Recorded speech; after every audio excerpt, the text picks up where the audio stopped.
What's up, YouTube? Today's project is replacing the turbocharger on a 2015 Range Rover Evoque. This is a common problem with these.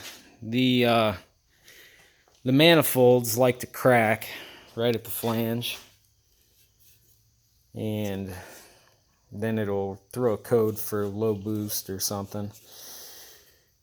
At any rate, there's a lot of mixed information on YouTube about how you go about replacing one of these turbos. And if you follow the factory service manual, it says you got to take the engine cradle. It says to remove it, but I've seen videos online where guys are just, loosening it and letting it hang. Still seem like a lot of work. Then I've seen videos where guys are taking them out from the top, where they're separating the turbo right here from this manifold, and I guess, with these in two separate pieces, it will come out the top, and it's a very tight squeeze.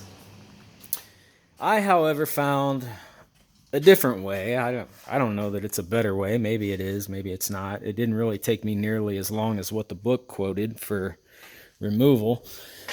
But anyways, what I did, I disconnected this tie rod from the spindle, and I cranked the spindle all the way to the left. The sway bar end links, you disconnect those on both sides. Okay, normally the sway bar, when it's connected, it hangs like right here. Nothing will come out this window. When you disconnect it, get you a handy dandy ratchet strap and go to the front of the cradle and then hook the other end to the end link on the sway bar. This pulls it down flush to the frame. That leaves you with this big nice hole that you can squeeze the turbo out. In general, if you leave the coolant pipe and the oil line on the turbo, which this is how I removed it, it's kind of tricky getting it through here. It will only come out in one position. You kind of got to flip it around up in there, but it will come out, and it's really not that big a deal. However, if you want to take those two lines off, which is not hard to put back on while you get the turbo actually inside this little designated area, it will go through that hole effortlessly.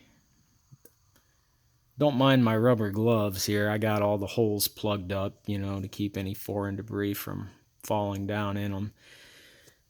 But yeah, this really isn't too bad of a job to do. A lot of people say that it's awful, but it's really not bad.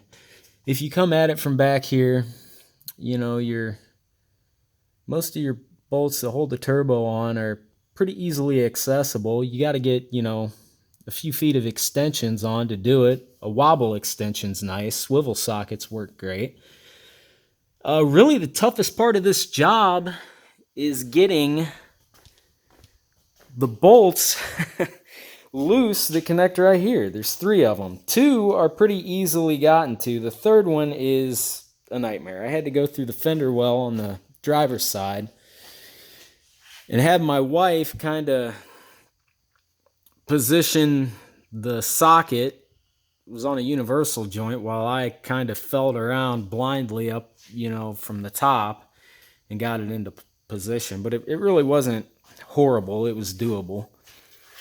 So that's today's project and community service announcements. So if you have any questions on doing this and you think I might be able to help you out, hit me up.